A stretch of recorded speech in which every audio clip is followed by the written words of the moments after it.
Я приветствую вас, дорогие друзья, уважаемые гости и подписчики моего канала. Всем большое спасибо за то, что этим вечером присоединяетесь к нашему прямому эфиру в таких полуэкстремальных условиях. Андрей Золотарев прямо сейчас на связи. Андрей Владимирович, приветствую вас. Добрый вечер, Александр. Добрый вечер, зрители. Ну, как видите, Андрей Владимирович у нас, как говорится, на подпитке, но не о той, которой все подумали, да, как политтехнолог, а будем говорить о политике сегодня, а вот прямой, в прямом смысле этого слова. Друзья, все как всегда в формате нашего эфира, в общем, ваши вопросы прозвучат в конце, QR-код, который на экране, возможность, если работает сервис, их задать. Спасибо всем, у кого работает суперчат, суперстикеры, всем большое спасибо за то, что поддерживаете лайком и добрым словом в комментариях. Это очень важно, тем более, что будем анализировать такие очень серьезные вещи сегодня. В конце также вопросы из клуба зрителей Шелеста в телеграм-канале, сообщества YouTube. Все традиционно, все как всегда, и чат трансляции подключим. Ну и подключим его прямо сейчас, потому что прямо сейчас вот такой опрос, и в конце подведем итоги. Что в этой войне важнее? В чем главная причина невозможности остановиться? Ну, то есть, попытаемся выбрать из того, что есть, 4 варианта, вот тот камень преткновения, да, почему нельзя остановиться. Почему? Варианты: деньги, ресурсы, квадратные километры и безопасность. Ну, то есть дистанция своеобразная друг от друга, силы, в общем, геополитические, но квадратные метры. Люди, убитые с обеих сторон. Ну, тут дальше слово «месть», ну, тут не сколько месть, сколько отмщение, то есть, а что получается? Погибли зря? Ну, то есть, и вот такой камень преткновения. И еще один вариант – это личная неприязнь Путина и Зеленского. Ну, то есть, то, о чем Трамп говорил, они так ненавидят друг друга, а Зеленский говорит, мы так ненавидим друг друга, что вот это вот все является главной причиной. Как вы отвечаете на этот вопрос? Давайте с него и начнем. Я бы смиксовал первое и второе. Ведь, да, действительно, ресурсы, точки логистического контроля. Одесса не просто так появилась на картах. Одесса, Херсон, Николаев и так до Приднестровья. Поскольку ты можешь иметь ресурсы, но если ты не у тебя нет контроля портов, проливов, то есть, точки логистического контроля, то именно поэтому, кстати, Россия в своей истории все время прорубала окна, вот, начиная с Петра Первого, в Новую Европу. Это мы по учебникам истории помним. И второе – это безопасность. Ведь получить на границе довольно крупное и негативно настроенное по отношению к России государство, по словам российского президента Путина, это допустить Кремль не может. Друзья, голосуйте. Интересно будет, какой ответ наберет больше процентов ваших голосов. Вот прям правда интересно, поэтому зайдите в чат трансляции и проголосуйте. Начнем анализировать. Давай, я ставлю на первое. Вот. Люди гибнут за металл, и это, Ну, понятно, деньги, ресурсы да. сейчас номер один. По поводу, ну, давайте оттолкнемся от денег, ресурсов и, конечно, попытаемся проанализировать сегодняшний визит Зеленского в Лондон на коалицию желающих, на выступлении перед, скажем, представителями этих стран, коалиции желающих. Зеленский говорит, давайте нам ракеты. Ну, короче, дайте нам возможность бить глубже на территорию Российской Федерации. Сегодня Песков объяснял слова Путина, вчерашние, о том, что, ну, то есть, в общем, если будут томагавки, да, тогда будет какой-то сокрушительный, тяжелейший ответ, но это оказывается не томагавки, это оказывается в принципе удары в глубину России, которых просил сегодня Зеленский. Он встречался со Стармером, встречался с королем в Лондоне. Причем интересно, что третий раз за год встречается с королем, но пикантности, этот такой, как это, конспирологической пикантности этому визиту придает то, что король Карл III только-только вернулся из Ватикана. То есть мы видим, что абсолютно меняется конфигурация геополитическая вот этих важных игроков. В какую сторону, как вам кажется? Ну, судя по тому, что и Стармер начал фонтанировать европейским мирным планом, все-таки мне кажется, что Трамп передавит европейцев в итоге, но быстро это точно не случится. Ну и Трамп, кстати, я обозначил временной промежуток, вот, вчерашний его интервью, посмотрим через полгода. Поэтому боюсь, что полгода нам предстоит крови, ну, реки крови, разрушения и продолжение войны. Погодите, но смотрите, а как же Ватикан, а как же, ну, в смысле Трамп передавит? Передавит что? То есть, я так понимаю, что Трамп вводит санкции, чтобы Россия остановилась по линии боевого соприкосновения.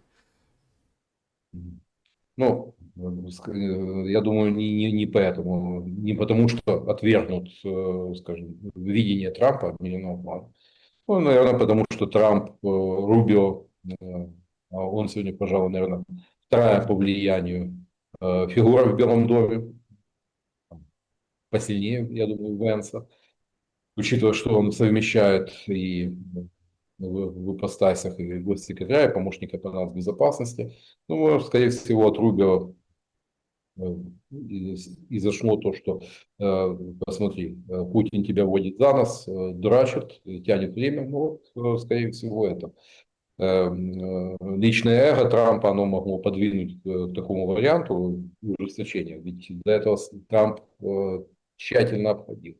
И заметьте, пока ведь там речь идет о трех сценариях санкций.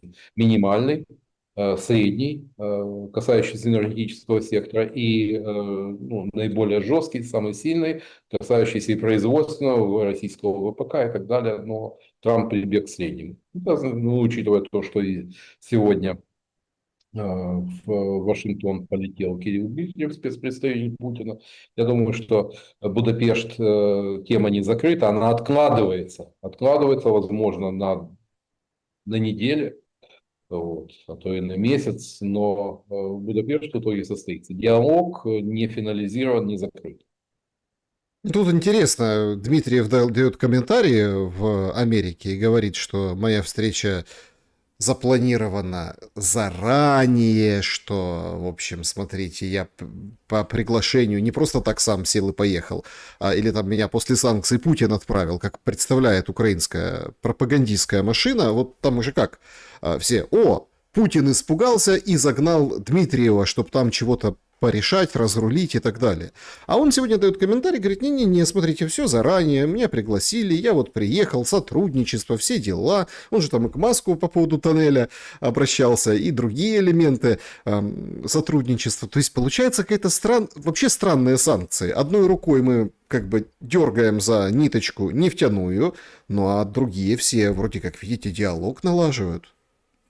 Видите, с санкциями. Санкции, там такой человек, что он там через пару месяцев может и отыграть. Вот как европейцам, то есть они ж, тут в ногу. И посмотрим, как Мерц поступит с Роснефтью Deutsche.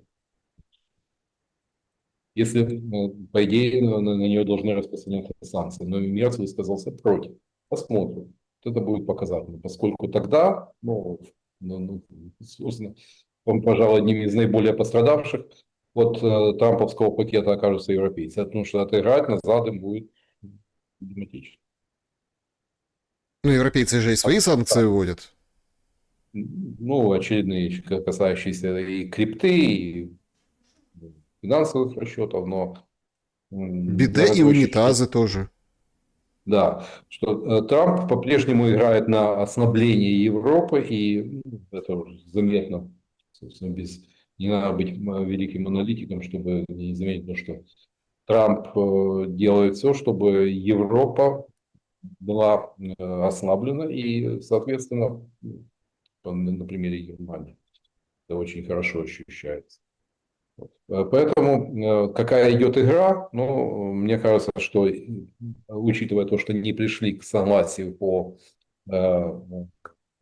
финансированию Киева, 140 миллиардов операционный кредит, Бельгия выступила против. Вот. И да, и Мерц негативно смотрит. Но давайте учтем то, что в России европейских активов там называют разные, порядка 250 миллиардов, из которых 100 миллиардов это Германия, германских активов. Ну, поэтому вот ответ на вопрос, почему вопрос с операционным кредитом начал буксовать, поскольку используют, если пойдут на использование, конфискацию российских активов и передачу в Киев, ну, встречный шаг будет, скорее всего, поможет на пол европейские активы. Поэтому тут А без этих денег уже непонятно, как и этот год заканчивать, не говорю уже про 26-й. Поэтому, думаю, Зеленскому настроение испортили. Что вы думаете по поводу фронта? Разразившаяся большим постом Берлинская, ну, та известный волонтер, которую там прочили от гнезда Сарасового на позицию министра обороны Украины в свое время, она вот прям выписала, что катастрофа, людей катастрофически не хватает. Вот эта война малыми группами приводит к тому, что на 100-200 километров 4 человека, а у россиян 7. И они так обходят, заходят и могут пройти так очень и очень далеко. Понимаете, тут я не хочу отбирать хлеб у военного философа. Понятно, что это сейчас стало таким общим местом, когда люди, не нюхавшие пороху и, как говорится, не мотавшие портянки, пытаются рассуждать о положении дел на фронте. Ну, и у вас в том числе там экскурсы в военную историю, там сравнивают операция Багратион, ну, хотя бы надо сначала заглянуть в учебник истории, там, как все это происходило. Ведь сравнивают сравнимое. А здесь ну, война абсолютно не напоминает то, что происходило. И, пожалуй, вот, операция Багратион, по сути, сокрушение группы армий «Центр». Ну, ведь с одной стороны было со стороны Красной Армии 1 600 000 войск, со стороны Германии около полумиллиона, на минуточку. Здесь и близко нет такого. Понятно другое, то, что я не раз говорил о том, что дефицит, где основные потери? Штурмовики, пехота. И плюс то, как у нас идет мобилизация, это, ну, не решает, абсолютно не решает проблемы, когда в строй из 100 человек можно поставить, отправить на выполнение боевой задачи ну, 4-5 от силы. Где? Подождите, а в чем дело? Ну вот давайте так. Мы же видим вот эти духоподъемные речи о том, что сейчас, если соберется 500 тысяч у военкоматов, Путин испугается и скажет, быстро, быстро закончит войну. Мы же видим о том, что, ну, видим то, что как бы нам показывают женщины, мол, женщина тоже человек, то есть какая разница, это военная специальность, женщина или мужчина. Там, у главы резервистов сухопутных войск Тимочка, там, его женщина тоже служит, и нормально служит. Почему не Александр, идут в армию? вот эти умничающие насчет мобилизации говорящие головы, ну, они сидят, их задница в теплом и безопасном месте. То есть они не видят разорванных людей, они запах гниющих, разлагающихся тел не тревожит их обоняние, на голову им не падают вражеские FPV-дроны. Можно поумничать. А то, что у нас на нуле, в лучшем случае, там 1150 из миллиона армии, это действительно приводит к такой разреженности боевых порядков. Да, когда с плотностью, когда на километр фронта 4-5 пехотинцев, это не, собственно, любой военный скажет, что это критически мало.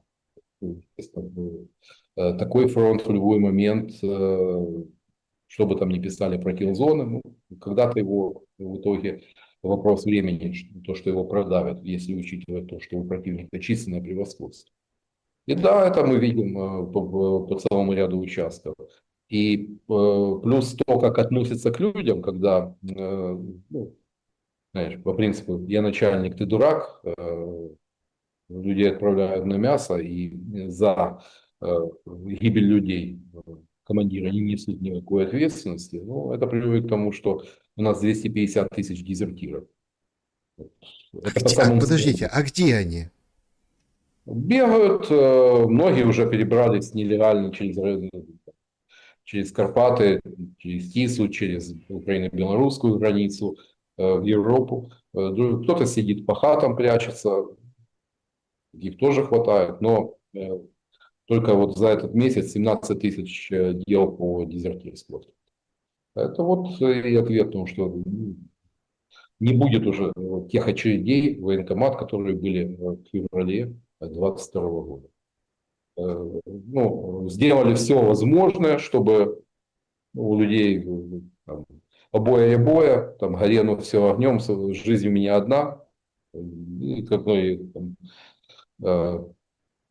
мы видим то, что доходит до радикальных ситуаций. Вот то, что сегодня произошло в Волговиче, когда при проверке документов, ну, судя по всему, там, ну, по моей информации, как то, что донесли, парень 23 года, которого уже задерживали за нарушение пограничного, ну, попытку нелегального перехода. А вторая, это, ну, возможно, первый раз он откупился, отдал последние деньги, чтобы выйти из ТЦК. Ну, как правило, ну, пограничники, нарушители отправляют в ТЦК. А там, если у тебя есть ЛВ, ну, можешь решить вопрос. Если нет, пошел в учебку. Вот. Видимо, первый раз у него не получилось, второй раз он, видимо, хотел сесть на вот этот электропоезд, который там поближе к границе, а тут, поскольку все, что за 50 километров до границы, уже начинаются проверки, аусвайс-контроль, вот, подошла пограничница проверять документы, ну и, видимо, к нему возникли вопросы, сзади подорвал гранату, погибла пограничница, погибли 2 женщины, которые находились рядом, и еще рядом ТЦКшники получили ранения. Вот до чего доходит. Поэтому то ли, я не знаю, поскольку системно велась такая политика, которая привела к такому исходу, когда налицо у нас жесточайший дефицит людей на фронте, но с другой стороны практически мобилизационный ресурс близок к нулю. Да, можно, конечно, там, 300 тысяч полицаев отправить на фронт, но это ж такая сомнительная публика. К примеру, там, в Запорожской области примерно половина полицейских на оккупированной территории, нарушив присягу, перешла на сторону агрессии. Ну вот, что, будут они воевать? Ну, Что, у них понятно, что достаточно... вполне вероятно в любом удобном случае подобная публика, да, то есть точно так же Да, может распорядиться своей судьбой. Но если мы да. говорим о фронте, то, смотрите, сейчас вернемся мы к этим геополитическим вещам, там свежие новости, Макрон заявляет, что еще больше самолетов «Мираж» даст Украине, да, Зеленский... Еще 4. Да, Зеленский Гриффины, собственно, подписал. Гриппен Джаз – это сабовский самолет, но вот буквально только что интересовались реально, знаете, но это такой эконом-вариант боевого самолета. Причем шведы его конструировали с расчетом на то, чтобы он был недорог в эксплуатации. Цена там я не назову низкая, там порядка 45 миллионов евро стоит единичка. Но в сравнении с F-16 он дешевле в эксплуатации. Кроме того, это концептуально у шведа, он может взлетать с шоссе и садиться на шоссе. Что в наших условиях, когда все аэродромы постоянно утюжат, это немаловажно. Но он не блещет боевыми характеристиками. Более-менее современная авионика, прицельное оборудование и так далее. Но те, у кого есть деньги, достаточный, скажем так, финансовый ресурс, они покупают F-16, там уже продвинутые супервайпы. Они покупают F-35, становясь в очередь там, на несколько лет вперед, все уже расписано. А Гриппины, ну где, в каких небогатых странах? Чехия, Венгрия в Европе, Швеция. Ну, Швеция, ну, это национальный производитель. ЮАР, ну, правда, там большая часть из них не в боеспособном состоянии. Бразилия, но бразильцы собирают у себя. Таиланд, что еще там?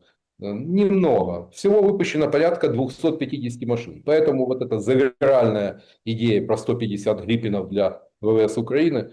Смотрим, сколько производит СААБ в год таких самолетов. 12 штук. Ну, шведы работать умеют, допустим, они удвоят. Я не верю, что они утроят. Но все равно это лет на 5 вперед. Мы не знаем, что у нас будет через 5 дней, где мы окажемся и с чем. Вот, а тут на годы вперед. Ну, главное про кукарека. Ну да, главное что-то же привести, тем более, что Зеленский же как. Вообще, я так вижу, если вот просто посмотреть, ну вот по-другому оценить эти события. Ну вот Зеленский выходит и говорит: классно, я съездил в США, смотрите, санкции ввели против России, да, то есть Будапешт отменили, Вот такой Значит, результат. да, но это, знаете, это такой напоминает попытку присвоить чужие заслуги. Если сам это заслуга, допускаю Рубио, но какое отношение к этому имеет Зеленский, который ехал за томагавками, которому показали комбинацию из трех пальцев. Ну, Он видите, взял. как... И вот сейчас он съездил, вот видите, контракт вам на 150 самолетов, то есть не зря Ну, съездил. контракт, знаете, контракт это сродни звуку звону монет. За звон монет платят запахом мяса, как говорят, восточная мудрость. О А, мясе. да. Сегодня обострилась ситуация, ну, на последние дни очень острая вокруг Херсона. Направление неоднозначное, потому что многие говорят, что ИПСО там с одной стороны, с другой стороны. Но вроде как данные объективного контроля говорят, что остров карантинный, это черта Херсона, и непосредственно туда дальше ДРГ уже там заходит в Херсон на правом берегу. Насколько эта история, понятно, что можно долго говорить, что это все вранье, что ничего этого нет, тем более, что ситуация меняется, и как бы там должна произойти какая-то стабилизация, чтобы понять действительно, где какая линия, есть ли действительно плацдарм у россиян в полноценном смысле этого слова на правом берегу в стране Херсона.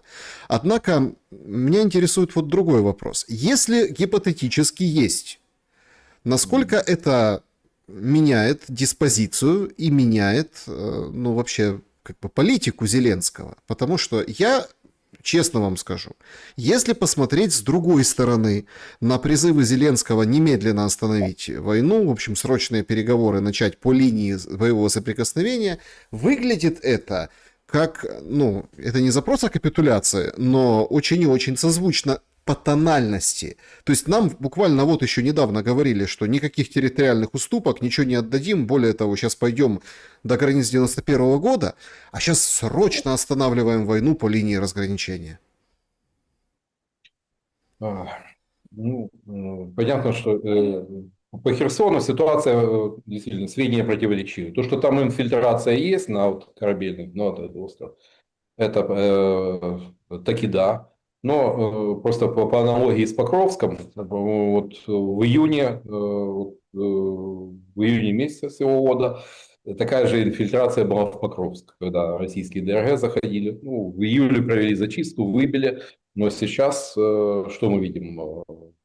Опять, да. Россияне, там несколько сот человек уже в Покровске и выпиливают наших операторов БПЛА, и даже артиллеристы вступают в стрелковые бои. Вот такая реальность. Поэтому не исключено то, что вот с Херсоном, то есть там степ-бай-степ, шаг за шагом, там не считаясь потерями, там часть, похоже, там, по пути на этот остров потопили. Но я скажу, десантные операции в этой войне, переправы через реки, ну, ни одна из, ни украинская армия, ни российская армия не могут похвастаться вот такими, вот такого рода успешными действиями. Это не самое сильное. Своего генерала Батова, он был известен в Красной Армии тем, что у него наиболее удачно проводились операции преодоления водных преград через Днепр, Висла, Одер, ну, своего генерала Батова в российской армии. Ну, смотрите, в Лимане тоже сейчас тоже такая тяжелая ситуация. Там уже просачиваются восточные Да, да, да. части Проезд, да. населенного пункта. И вот мы видим везде вот это вот просачивание. Поэтому, может, и не надо так отмахиваться от Берлинской, которая говорит, что, ребята, ну, фронт сыпется.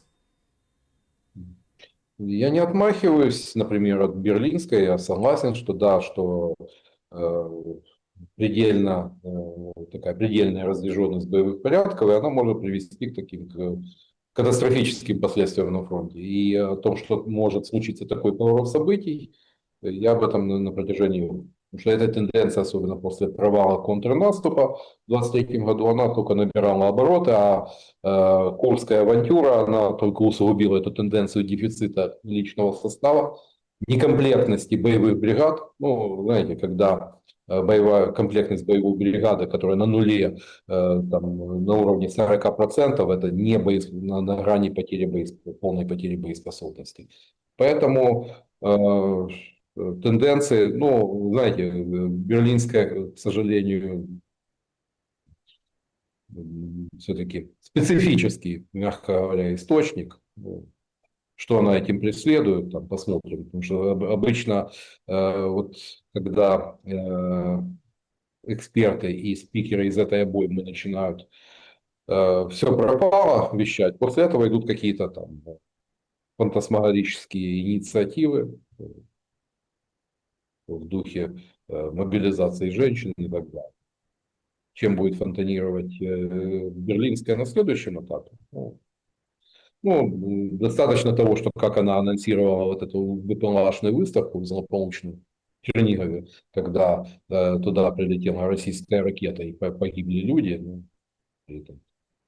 и ничего из этого не было. Тут людей за пост в Телеграме закрывают там, на десяточку. Ну, а тут человеку как с гуся вода. Ну, это уже вызывает вопрос.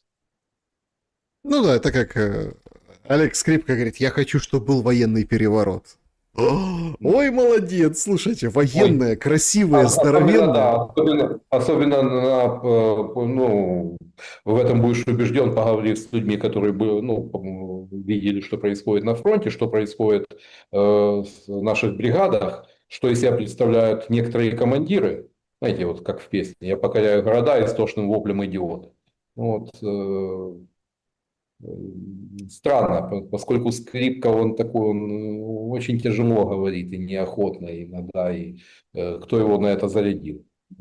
Там уже Нет, ну понятно команда. кто. Слушайте, это давняя идея. Эту идею озвучивал однажды Ермак. Говорит, у нас все больше и больше будет военных в управлении государством, поэтому...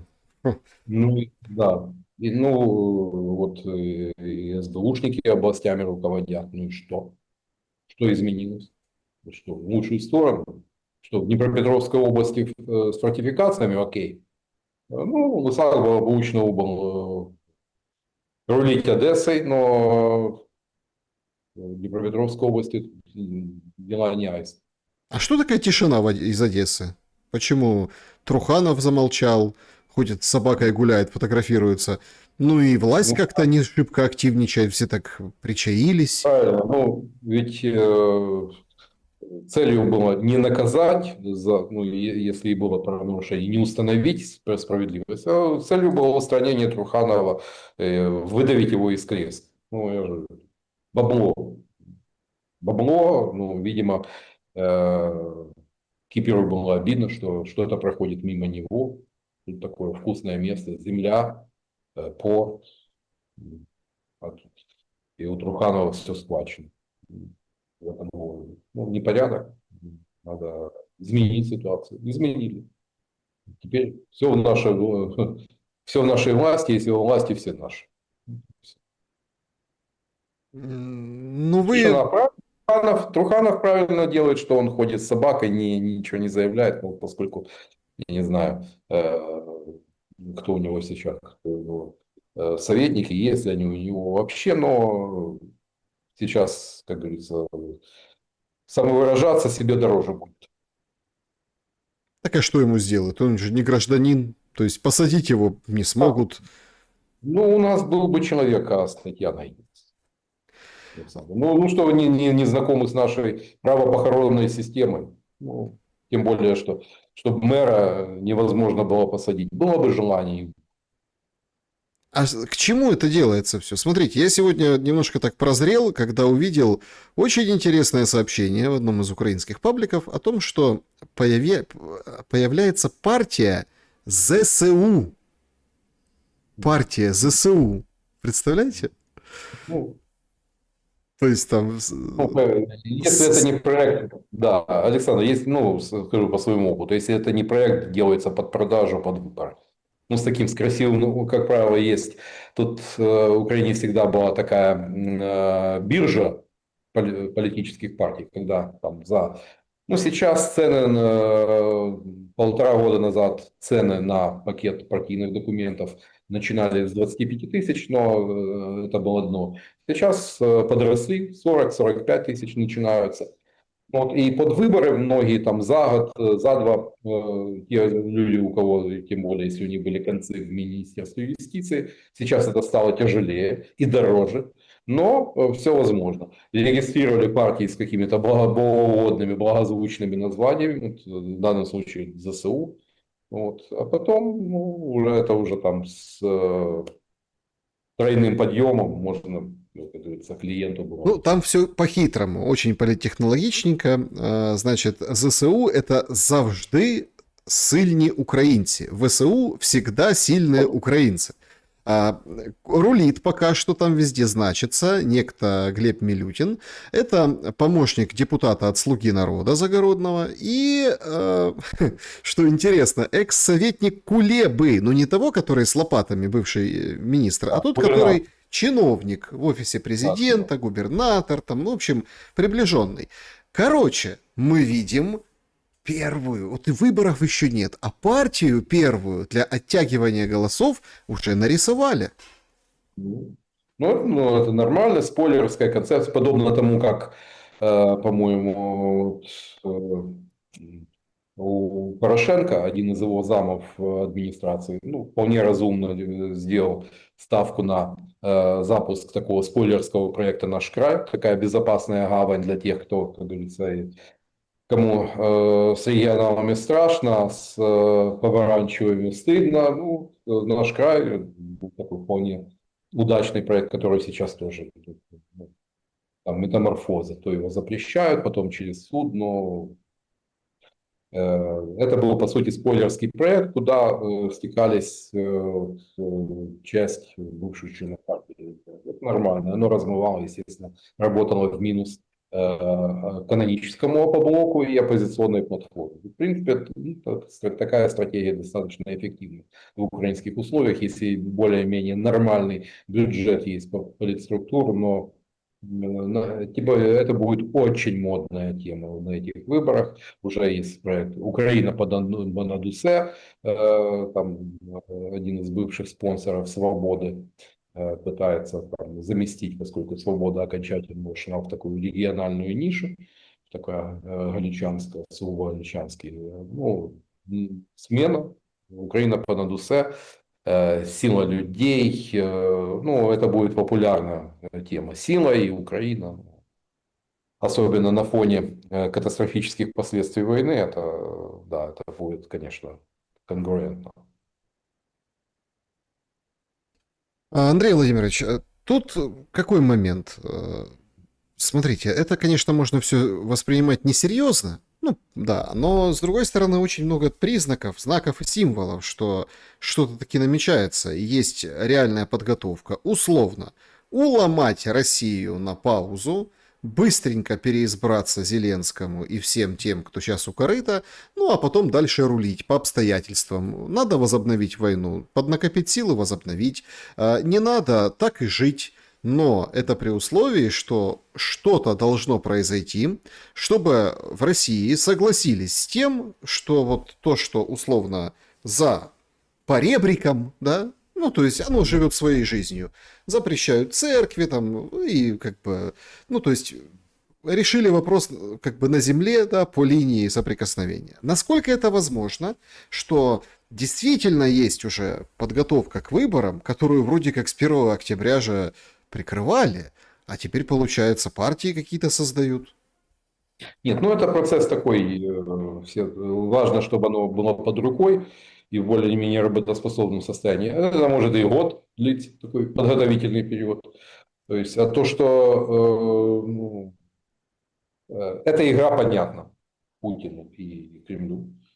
И понятно, что вестись на это точно не будет. То есть, прямо же, вот, что перемирие будет использовано для накачки Украины оружием, для проведения мобилизации и так далее. Но как бы там ни было, пока ну, я не оптимист относительно санкций. Посмотрите акции Лукойла и Роснефти, ну не сильно ударилось. Да, Китай немножечко там, Китай и Индия призадумались, но они же не отказались. Приостановили, ну, подумают, посмотрят, чем... да, я не думаю, что Трамп уговорит Си Цзиньпина отказаться от закупок российской. Вот, в этот сценарий. То есть мы, ну и мы видели, как тоже непросто было там 2 недели назад, говорили, что Трамп точно не будет в Южной Корее, что вряд ли встретится, но теперь это более чем вероятно. Такая очная встреча, и диалог, в том числе и по Украине будут вести диалог. Но я скептик относительно того, что будет дана пауза, чтобы провести выборы, сменить власть, получить легитимную власть, которая дальше уже будет вести переговоры о мирном урегулировании. Этого не случится. А почему вы скептик? Ну Ну, вот, что останавливает? Пока что вот по опросу по нашему сегодняшнего чата трансляция деньги и ресурсы.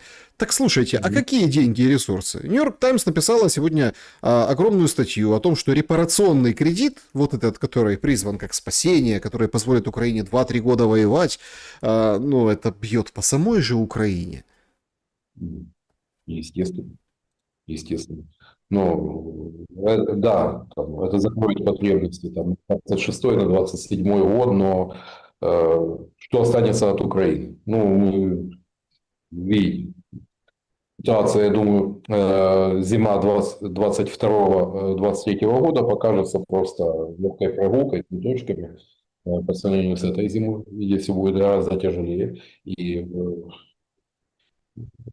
россияне системно выпиливают инфраструктуру по левобережью Днепра, и захватывают частично и правобережье, то есть четко вот. Да, есть атомные электростанции, которые, в принципе, способны закрыть потребности страны в электроэнергии, но нет выбита маневровой генерации. А без маневровой генерации, ну, без подстанции, допустим, на те же 330, которые в Украине не производят, 330 вольт, не производят в Европе, не производят в Соединенных Штатах Америки, делают в России и в Китае. Вот, как ты передашь эту электроэнергию? Поэтому последствия для инфраструктуры могут оказаться катастрофическими не только для энергетической, но и газодобывающей отрасли. Мы же еще не сталкивались с дефицитом газа.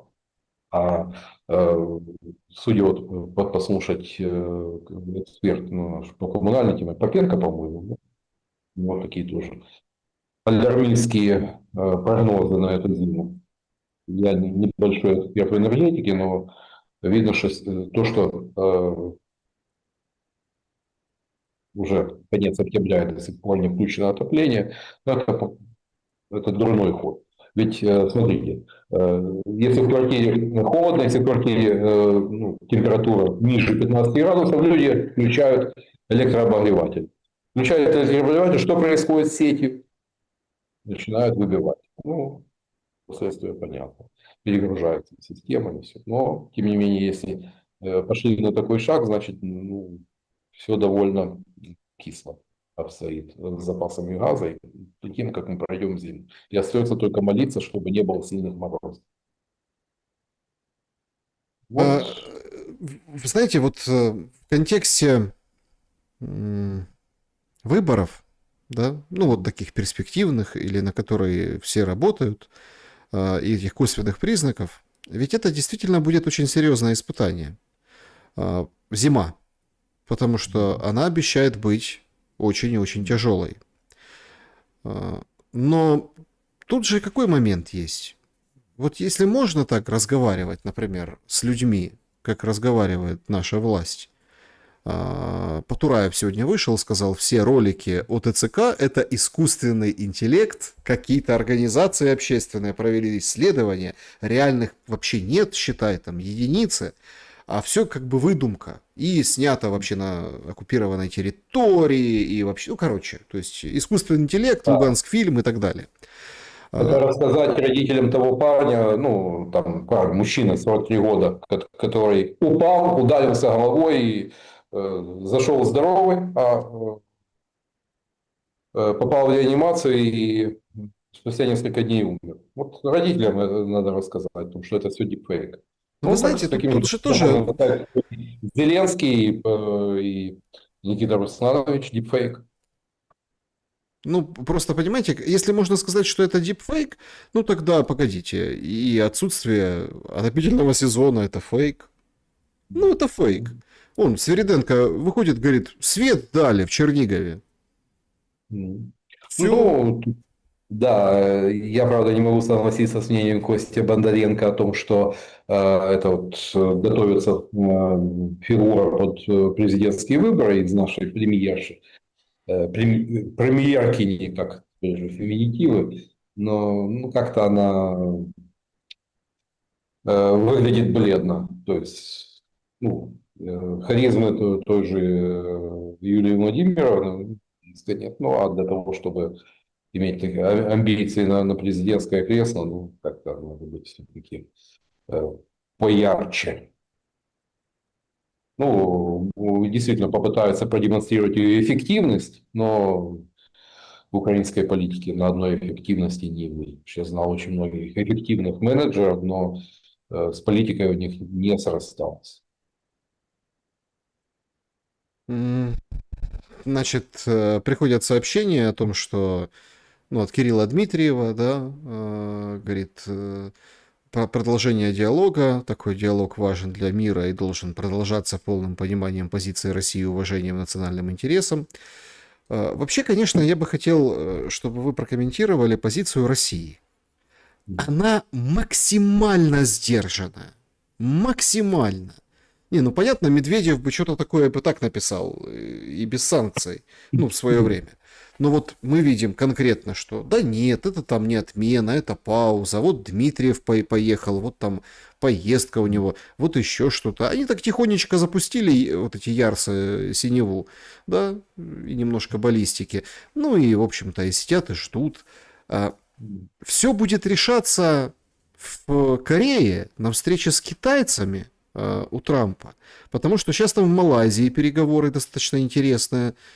Бессент, насколько вот как вот эту картину, если сложить, эти вообще санкции нужны, судя по всему, не для, ну как вам сказать, нужны не против России, а как бы показать Китаю. Плюс некоторые украинские, например, там есть эксперт, энергоэксперт Куюн, тот вообще в шоке. Говорит, ребята, а вы понимаете, что эти санкции ударят по Украине? А те говорят, каким образом, спрашивают журналисты. Он рассказывает, смотрите, мы покупаем нефтепродукты из Венгрии, Словакии, а если у них там это все перебито, заморожено или там нельзя, то, простите, а какая цена будет? А количество, качество? А наши танки тоже же должны ехать куда-то? Ну, наши танки, возможно, заправляются дистопливом, которые производили индусы в Мумбаи на нефтеперерабатывающих заводах, которое благополучно потом продавалось в Европу, из Европы оно попадало в Украину. Да, есть там ну, на Киевском экономическом форуме рассказывают, что одна из наших компаний, владеющих сетью заправок из Соединенных Штатов, возит дизель. Ну, что-то жопли Дании, но видится с трудом. Дешевая, тимушка, как говорится, до рубль перевоз. Вот, возить танкерами дистопливо из Соединенных Штатов Америки, ну, это как-то уж совсем фантастический вариант. Вот. И да, это может рикошетить, безусловно. Это может сказаться на ценах на топливо и, в свою очередь, откуда он у нас появляется. Ведь это примерно то же самое, что и словацкий газ, который при Порошенко покупал. Да, ну, понятно, какой он словацкий. Где-то в Словакии месторождение. Там, под Братиславой или под Кошице, не знаю, но в упор не видел. Вот. Но покупали и на ясном глазу говорили о том, что мы покупаем словацкий газ. И было понятно, что это газ российский. Вот. Поэтому санкции это такая спрогнозировать, как они сработают. Ну, однозначно они ударят и по Европе. Да, они могут создать, я думаю, то, что вот духоподъемная риторика Путина, там, плевать это, ну, немножко все-таки, я думаю, он напрягся, но подобно тому, как в 2022 году абсолютно неверно спрогнозировали действия санкций, и что еще через полгода российская экономика схлопнется, не схлопнулась. Значит, те, кто высоконовые экономические аналитики мимо кассы давали прогнозы, вот так и с этими санкциями. Непонятно, куда и кому, в чей лоб рикошетит. Вполне возможно, и нам, да, как говорится, перепадет. Сегодня все отмечают, что кабы разлетались российские. Да, уже в Одессе там 3 летело, 2 сбили, 1 долетел, ну, 180 километров реактивный кап. Ну, то есть это абсолютно меняет весь баланс Ну, и внимание. это звоночек, это дальность последовательно увеличивается с 70 до 180 километров, и ну, так еще полгода и до Киева начнут долетать. А об этом, ну, не дай бог, когда полутонная бомба даже в паре километров рвется, ну, знаете, даже в подвале очень неуютно, все ходуном ходит. Просто понимаете, какая история? Мы пока вот ждем миражи от Макрона, вот эти Гриппины заказываем наперед. Идет действительно такая планомерная работа по удлинению руки. Идет Да. соревнование между двумя армиями, которая нельзя сказать, что Украина выигрывает. И У расчет нас непонятно вот на что, понимаете? Вот именно расчет. Когда кабы летят в Одесскую область, это означает, что это будет усиливаться. В Полтавскую область, 30 километров от Полтавы, это означает, что, ну, привет. То есть, это означает, зона поражения увеличивается. Это означает, первое, нет фронтового ПВО, которое может там держать в каком-то радиусе небо, чтобы там хотя бы самолет не долетал да, куда-то. по-моему, 2 месяца назад я говорил о том, что ситуация с запасами ракет Патриот, Сампти, Швах. Ну, сейчас мы выгребаем. Последний раз, когда гатили баллистическими ракетами, 0 сбит. Вот. Картина маслом. У нас, к сожалению, слишком увлекались завиральными идеями, пиаром, но вместо рутинных и, знаете, ну, может быть, там не поднимается такое бабло, как, допустим, на фламинго, там, на дрованных перехватчиках, но вполне, допустим, те же автоматические пушки с системой автоматического наведения. Вот таких систем полно. Те же турки производят. Но как-то у нас это все профукали. Допустим, защищать россияне уже там поднимают вопрос использования аэростатов над важными для них предприятиями. Почему у нас с 22 года этим не озаботились? Хотя тут ничего военного, ничего сверхсложного. Это еще во времена Второй мировой войны практиковалось, но тем не менее не сделано. И таких но очень много. То есть, поэтому, к сожалению, здесь система демонстрирует свою неэффективность, коррупцию и неспособность решить даже элементарные задачи. Ну Но и, шахеды конечно, появились. Да. ну и, конечно, там, где эта вся история, прорывается криминал в ТЦК. Слушайте, вообще жесть какая-то. Одессита украли, держали на цепи. Там бандиты в форме ТЦК. Это, конечно, что-то. Это прям какой-то лютый трэш. Причем Ну, сегодня стало известно, что, ну и об этом активно тоже распространяют и видео, и пишут о том, что, ну, как бы есть такой, в общем, Магомед Айдамиров, а он бандит. Ну вот прям бандит. С 17-го Чечен, года. Чечен, Дагестанец, снова Одесса. Ну подождите, Ведь, дагестанец, там и чеченцев туда, в эту да, банду в свое время, да, да, кадыровцев, настоящих бандитов, то есть приплетали. В общем, там какая-то вообще интересная история. И получается, что они сейчас как бы в ТЦК, а мы потом удивляемся, а что такая мобилизация происходит? Потому что криминальные авторитеты на службе, это, ну, скажем, какая-то, ну, дичь зачем? какая-то. Недельной давности похождения третьей штурмовой в Тернополе, ну, занимались и тем же. Ну да, там без криминального бэкграунда, то есть вроде бы не из криминальной среды, но тем не менее действия мало чем отличались от того, как действует братва. Ну, а, соответственно, по-другому она работать не умеет. И когда это особенно на фоне того, что происходило в Тернополе, за что были задержаны бойцы третьей штурмовой, ну, это, конечно, вот слова скрипки о том, что власти должны прийти военные, ну, вот впечатляющая перспектива. Ну, а есть и при Турканове там была эта муниципальная гвардия, которая получала, как говорится, индульгенцию от мобилизации, но они помогали ТЦК абсолютно. Ну, глядя на это, остается, естественно, нашим зеленинцам рассказывать о том, что это все российский дипфейк. Ну так, козлы, вы же контент-мейкеры, вы же поставляете контент. Ну, а там, зачем что-то придумывать, если все, как говорится, made in Ukraine.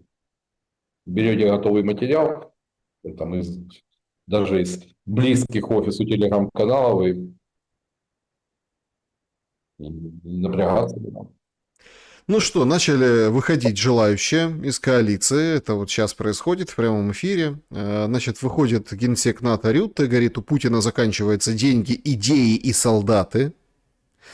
Вышел Кир Стармер, говорит, переговоры по поводу передачи Украине «Томагавк» продолжаются. Мы все над этим работаем. Но мне остается только одно слово добавить. Вы даже знаете, какое? Потужно. Подужно, да. Это уже стало мемом.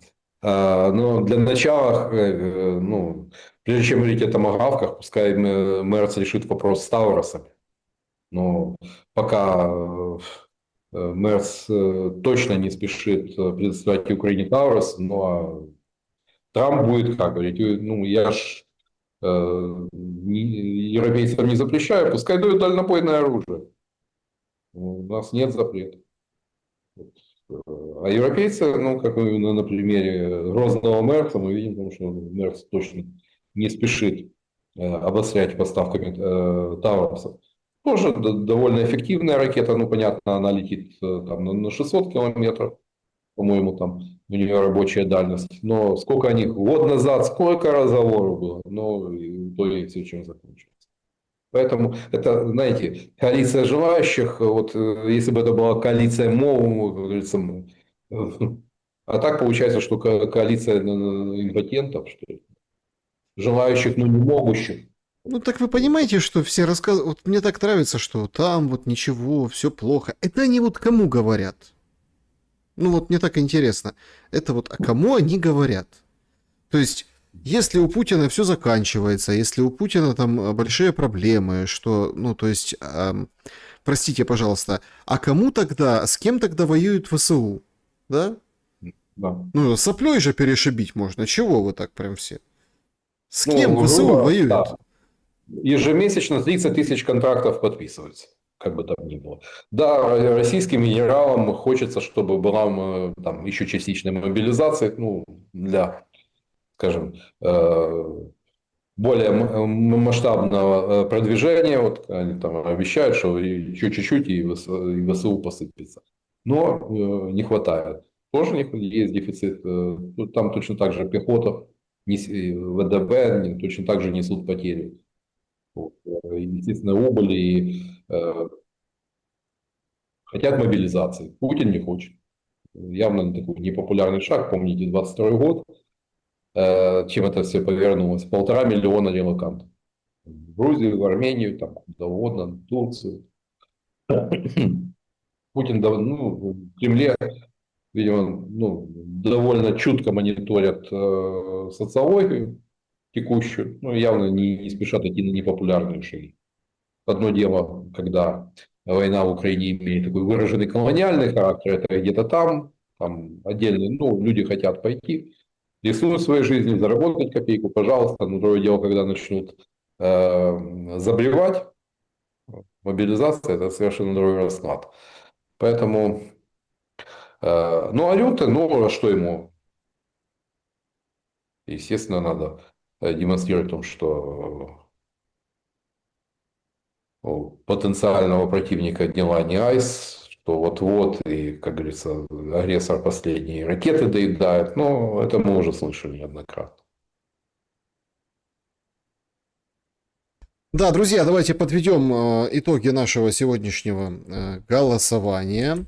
Э, Значит, вот такие они у нас, эти итоги. Значит, что в этой войне важнее, чем главная причина в чем главная причина невозможности остановиться? 10% личная неприязнь Путина и Зеленского. 14% люди, убитые с обеих сторон. Ну, мол, тут идет слово месть, но имеется в виду, что зря, да, вот, что зря, вот это вот все. Следующий, как бы, пункт — это 22%. Квадратные километры и безопасность, то есть квадратные километры и дистанция друг от друга. Вот в чем сейчас главный камень преткновения. Ну и 54% с вами согласны, Андрей Владимирович, деньги и ресурсы. Что и требовалось доказать. Ну, как бы там ни было, но когда люди выходят и говорят о том, что так у Кремля все плохо, но посмотрите, у Кремля 600 миллиардов золотовалютных резервов. Это не те, на которые там европейцы положили лапу. Но сколько у Украины? 40. Почувствуйте разницу. Поэтому пока Россия загнется, Украина может 3 раза закончиться. О, Великобритания передаст Украине 5000 новых ракет многоцелевого назначения, сообщил премьер Стармер. Великобритания объявила расширение программы поддержки, чтобы обеспечить Украину дополнительными ракетами в преддверии зимнего периода. Какие вот ракеты еще, не называют? знаете, вот да, не говорится, во-первых, какие ракеты, если они в наличии, это же ключевой вопрос. Сколько оно может производиться до 30-го года.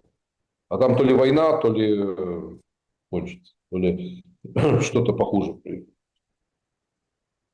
И некому Так. будет ракет. Давайте перейдем к вашим вопросам, уважаемые зрители. Всем большое спасибо, что оставляете их. Поехали. Сообщество YouTube.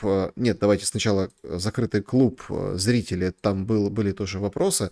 Вот такого порядка. Сергей спрашивает. Вопрос Андрею Золотареву. Андрей Владимирович, на ваш взгляд, в чем в настоящее время зиждется власть Зеленского? На чем? Может ли быть такое, что всем заинтересованным лицам был дан свой ореол кормления и зарабатывания на этой войне? Допущенные кормушки благополучно все осваивают, бюджеты разворовывают средства. И этим обеспечивается лояльность к бывшему президенту. Деньги важнее всего.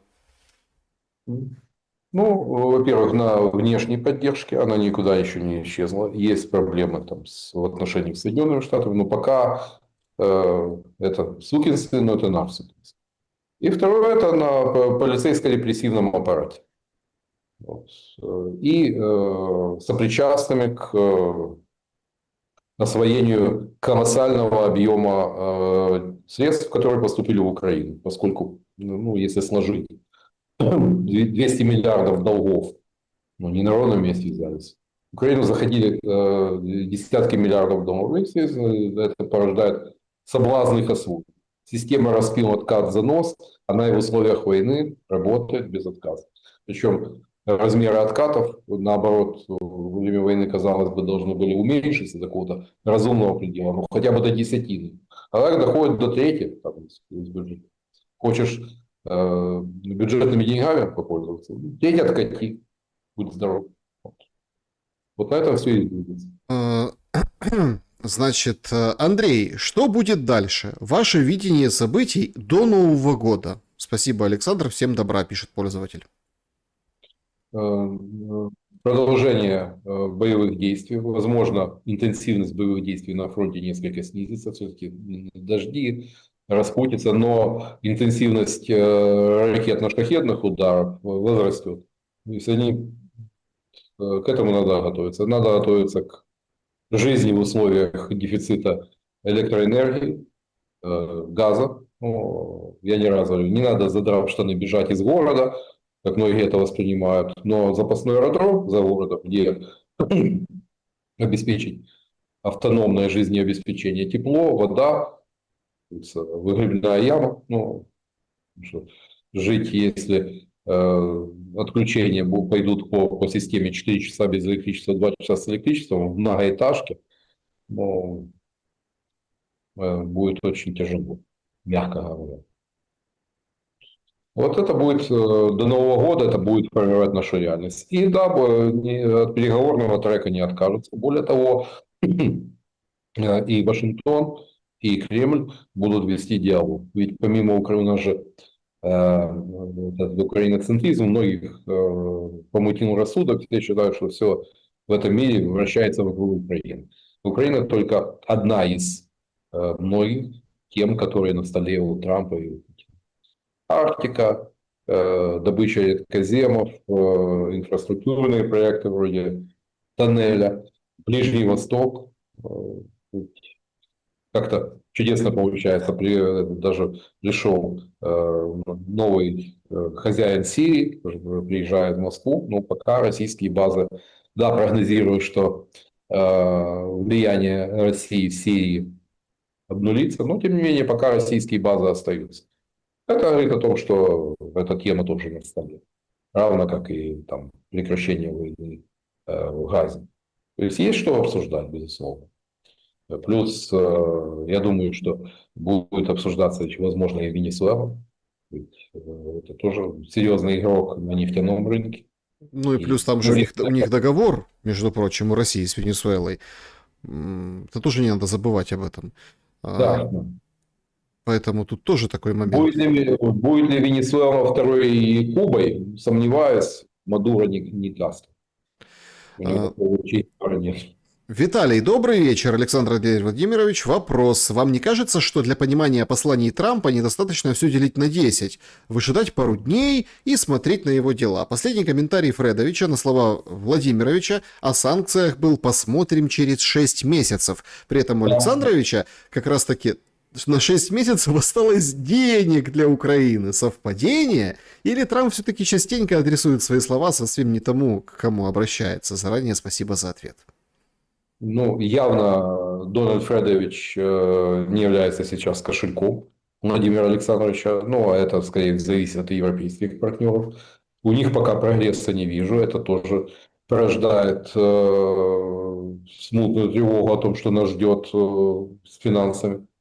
Ведь иных альтернативы 140 миллиардам пока в европейских столицах не придумали. Что каждый будут, как в эту инициативу упору, скидывать денежку в общак, ну так и там за месяц никакого прогресса.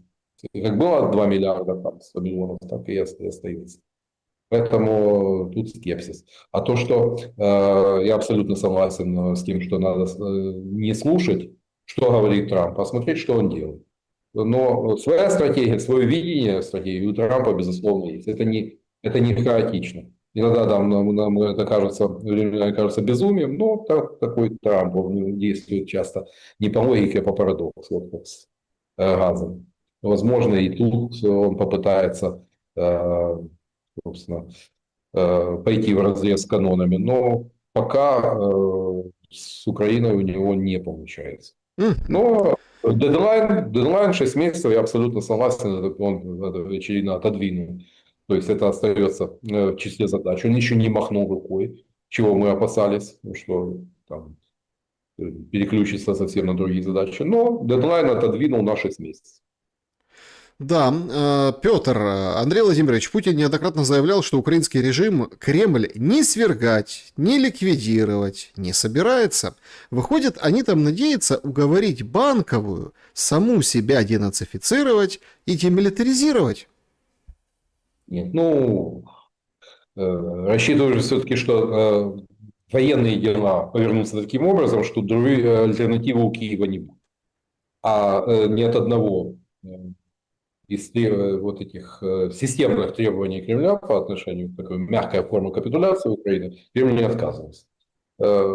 Ограничение армии, отказ от производства серьезных видов вооружений, соответственно, крест на ВПК, на его остатках, денацификация, это ревизия сегодня постмайданного десятилетия, в том числе и в законодательном поле, прекращение там, преследование, притеснений русскоязычных, восстановление в правах РПЦ.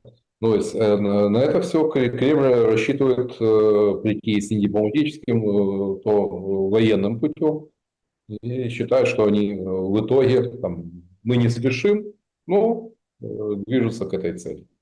Вот. Мгм. Но СВО, замечу, оно начиналось как раз именно с целью смены политического режима. Вот такой, ну, подобно там, операции «Дунай» там, в Чехии, когда Дубчика сменили на Гусака, Дубчика, который начинал в двухрядку играть, там, и нашим, и вашим, и там, ну, сменили на просоветского Гусака. То есть, но в том числе у нас же, опять же, у нас мысль территории, а надо смотреть на вот эти политические пути. Ведь там могут заложить такие условия, которые ну, поставят под сомнение, ну, по сравнению с которым финляндизация покажется еще таким очень лояльным и мягким вариантом.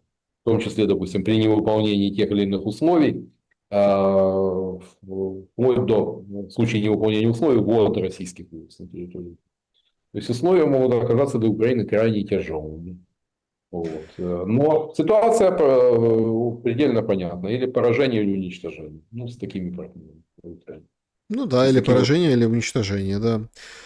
Значит, Андрей Владимирович, у нас в России преобладает мнение, пишет пользователь Тони Шибаев, что Зеленского сменит Буданов, потому что спецслужбы Украины более-менее сохранились и сильно завязаны на западные спецслужбы. И если их увязать с ТЦК, то они смогут после войны удерживать Украину от атаманщины, а Залужному опираться уже не на кого. Армия, нацбаты разбиты на фронте. Что вы думаете на этот счет? Нет, ну армия еще не потеряла боеспособности, нет, это заблуждение. А вот Буданов, ну он еще, знаете, в принципе, и замужний сырой, как политик, слабый, как марлевые трусы. А Буданов не намного отличается. Да, у него лучше, сейчас у него лучший пиар-команд, у него лучше информационное сопровождение. Но послушайте ту ересь, которую он нес на Киевском экономическом форуме, ну так чем он отличается от наших военных? Ну, не сильно-то отличается. А Буданов не факт, пока он не взлетает. То есть для Буданова вполне может рассчитывать на партийный проект и проход в Верховную Раду, в принципе, может хватить там, да, наскрести. Ну, с учетом. А спецслужбы, ну, знаете, если посмотреть ну, на наше, допустим, МВД, ну, я уже говорил, о том, что 50% оказались зрадниками на оккупированных территориях ментов. Ну, это Так, дальше. исчерпывающе. Это исчерпывающе. Дальше Говорит. Владимир спрашивает, можете ответить на один из этих вопросов. Первое.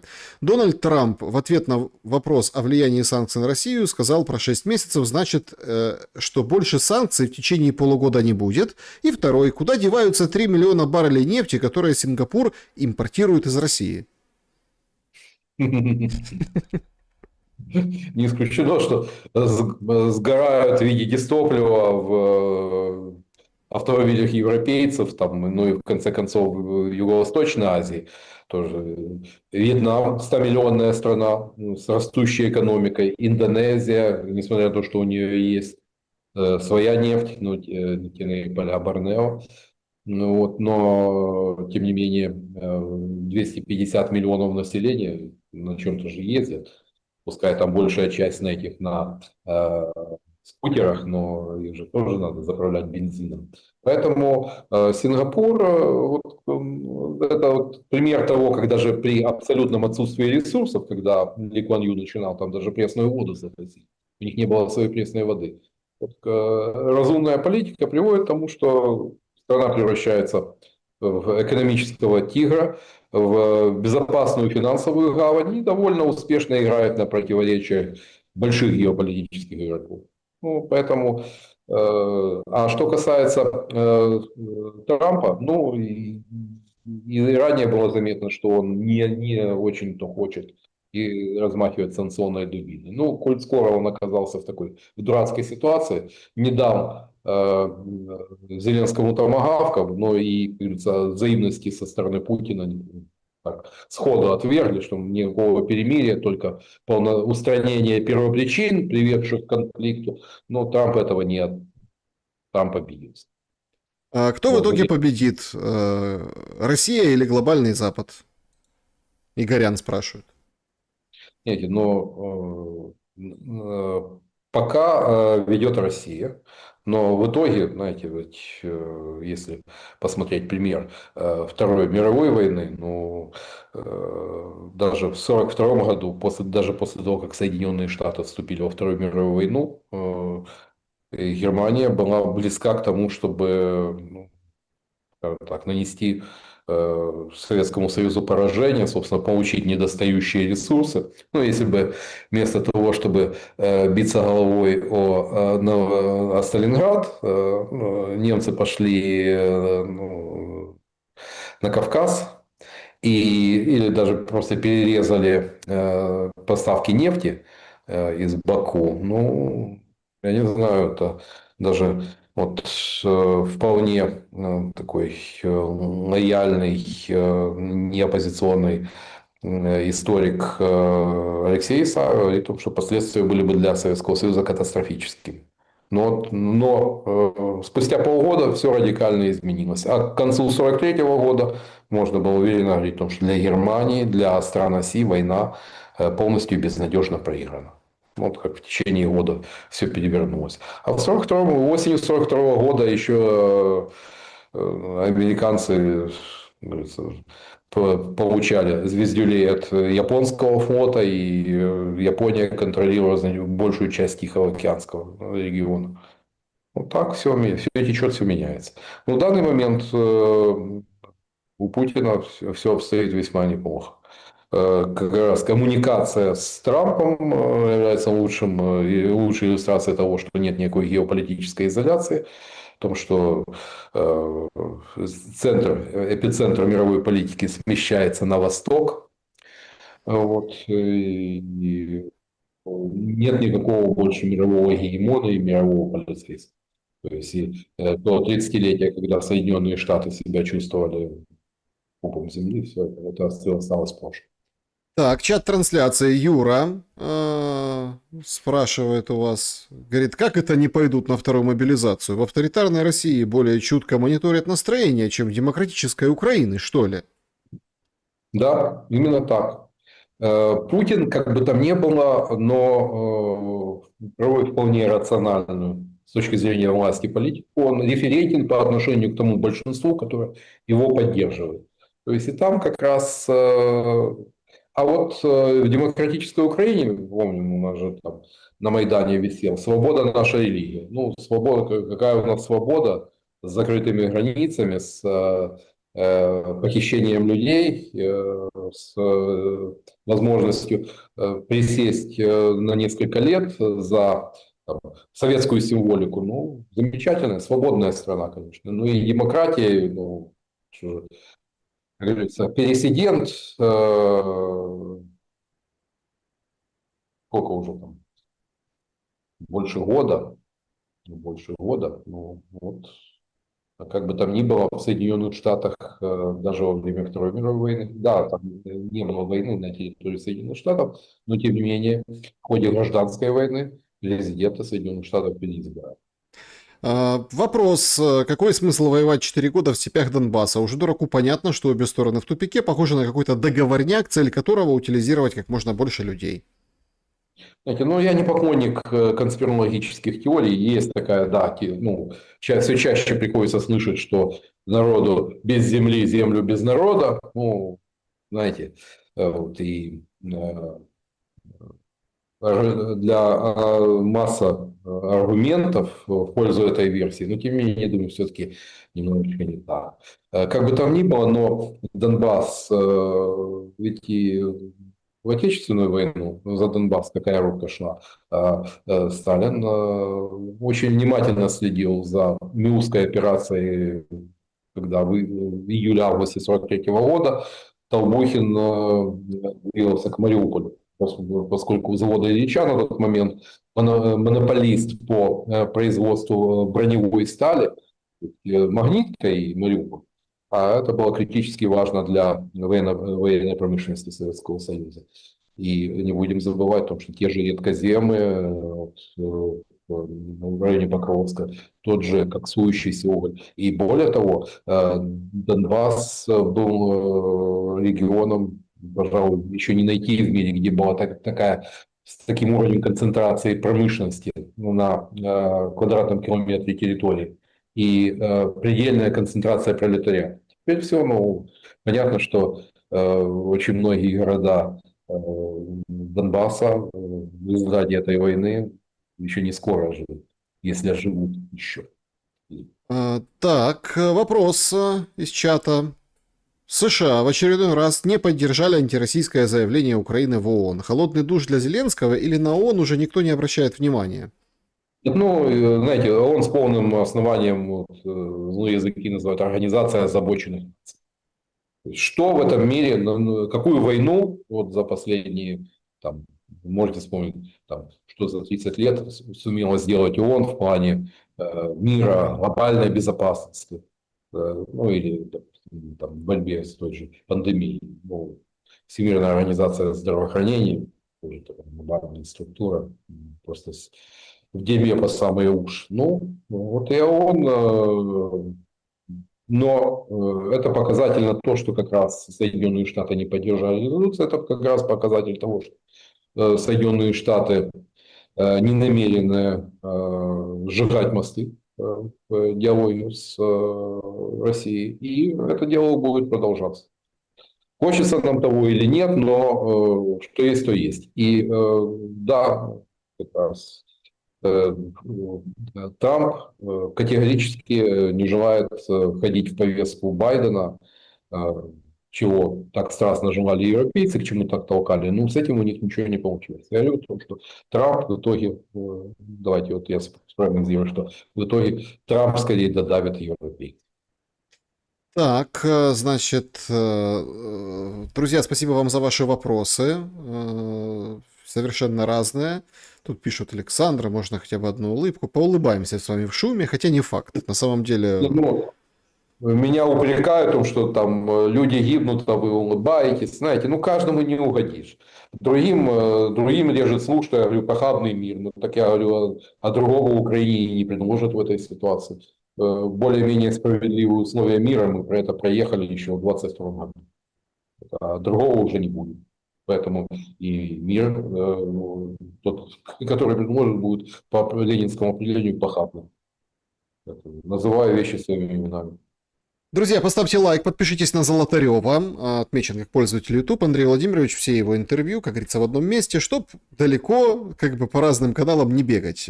Поставьте свой лайк и подпишитесь, и, конечно, хороший, добрый комментарий напишите. Андрей Владимирович, благодарю за время и мысли. Спасибо, взаимно, всего доброго. Друзья, спасибо большое, что посмотрели этот эфир. Все вживую, все как есть. Скоро увидимся. Прям вживую.